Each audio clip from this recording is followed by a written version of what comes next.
Of course, we are in the kitchen here. We're about to do something special. We're preparing you with the fuel that you need to provide you with a lot of energy for the day. And of course, I'm out here in the kitchen with Abby and we're doing something special. I believe we're making a beautiful trout burger. Yes, I call them posh burgers. Pot burgers? Posh. Posh. Oh, okay. It's like, what is pot that? burgers. All right, so take me through this magic. Of course, trout, the theme of the day, we're using a lot of fish. Yes. And fish burgers, the way I understand them back at home, my mom used to just take like old snook pieces and mix it with bread and all these like crazy things. Like a fish yeah. So that's the closest thing I really know to a fish burger. So take me through this magic. Using trout for a burger. Trout, sustainable trout from the freezer. Fantastic to keep in the freezer, just to pop out. And you don't even have to make a burger. You can have it with the beautiful frozen mashed potato, frozen vegetables, the frozen rosti, the frozen roast potatoes. I mean, the freezer is packed.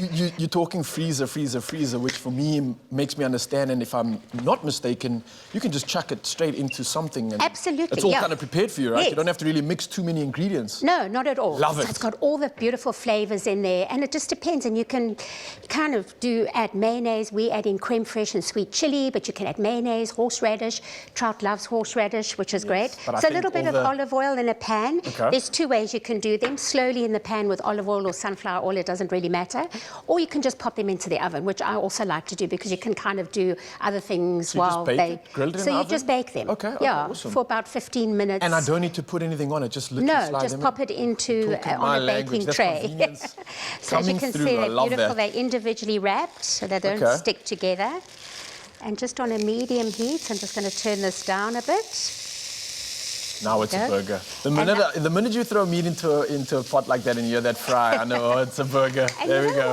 I had my doubts, though. I won't lie. And to be quite honest, you could probably put them over some medium coals on the braai. Oh, that's yes. I wouldn't put them directly on the braai grid, but I would put not a baking tray, like a solid steel sort of grill pan. Yes, okay, Gosh, I got you. Words at this time of morning. And then also that smokiness will probably come into it as well, which will add a little extra flavour. Exactly. Oh. So there we go. Many ways and many options to make this trout burger. It's sustainably created as well, so you know it's ticking nature's voice boxes too. And full of the good vitamins as well. Yes. And we've got a few more in there, but yeah. One thing I do love about trout, though, especially with any fish, and using it as a protein, as a, let's call it a meat alternative in a sense, is that I love the omegas and the rich oils that come through with it. So it's literally lubricating your body while also providing you with that essential protein to get those gurns. Exactly, gurns. So Abby, you're making me smile here. I'm getting excited for this one. And it's smelling so good. So you're frying those burgers up right now, right? Yes, and look at the herbs coming through. Oh, wow. That's beautiful. So everything is kind of just thrown and infused into that thing already? Exactly. It's all done. And stuff. Yeah, it's all done for you. And it's just great to have them in the freezer, as I said. Okay. I think I should say thank you as well. Like at we this did point earlier. in time. Making my life easier as well.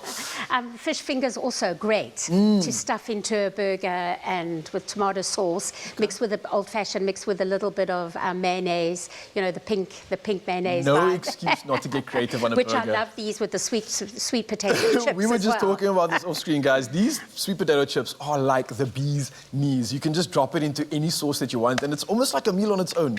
They're so good, it's so easy to make. I can't mess it up. I literally throw it in the oven, and it's like almost foolproof. I know. Unless I forget. Yeah, exactly. And they're like soft inside, but they've got that coating of crispiness. Exactly that. Yeah. Perfection. What are you putting on these rolls? So these are beautiful hamburger rolls that I've just toasted. They're always nice to have a little bit of crunch. It's all about the texture, because these burgers are quite nice and soft and delicious. So you've got a good, like, so you've got a nice varying change in that I must remember which ones. The crunch, the smoothness. But you don't have to have creme fraiche, you know, it just adds a nice tang with the fish. You could use, as I say, mayonnaise, horseradish cream, any sauce that you really fancy, even tomato sauce, good old-fashioned tomato sauce. I know everyone will not go wrong with tomato sauce. I'm good. Picking up on this, though, it's reminding me of somewhat of like a bagel. And if you like a trout or a salmon bagel with your creme fraiche. You could use cream cheese so as well. I'm almost getting a similar sort of note from that. Yeah, and it's definitely smelling like that, too. Yeah, that's great. And then I've got some cucumber. And, it's, you know, you can just do normal slices of cucumber. But this is just obviously with a peeler. It just gives it like a good feeling. I like that little touch. We are treating ourselves to trout burgers, so why not make it a bit fancy? Yes. And then I'm going to put on top of the cucumber these babies.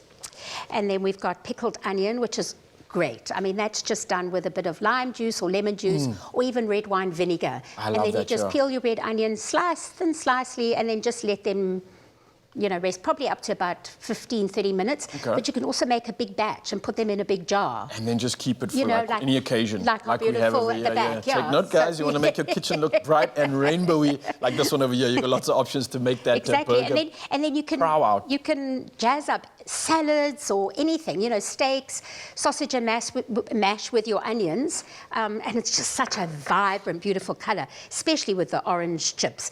And then a little bit of watercress, whatever salad you have. Whoopsie, just pile it on. And if you want to make a double whammy, then put 2 burgers on Oh, top. being naughty. And then some kale. Oh, I love that. Just for a little bit That of is literally a superfood. I love the crisp on that as well. Yeah, you can serve it on the side. And then sweet chili sauce, Ooh, which just you top could it mix together with your creme fraiche. Oh, yeah? Just to make like a dip. Okay. Because then you've got a little bit of dip extra for the chips. I got you, of course. You want to have you want to have those chips with that. Well, Exactly. Evie, I am Oopsie. so impressed. Of course, guys, if you want to get some recipe inspiration on these incredible burgers, head over to expressoshow.com. But literally within, I'd say like 5 minutes, we have put together a restaurant-looking burger. It's full of color, full of flavor, and it's full of life. And Evie, I can't be more grateful for this. I'm going to be stealing that and I taking hope it that into is my your bucket at lunch home. or your brunch. I call dibs on that. And of course, guys, with a perfect meal like this, it's the incredible way of fueling yourself that can get you almost all the way to 90, running like a true champ. And that's a story that's coming up later. So stay tuned for more.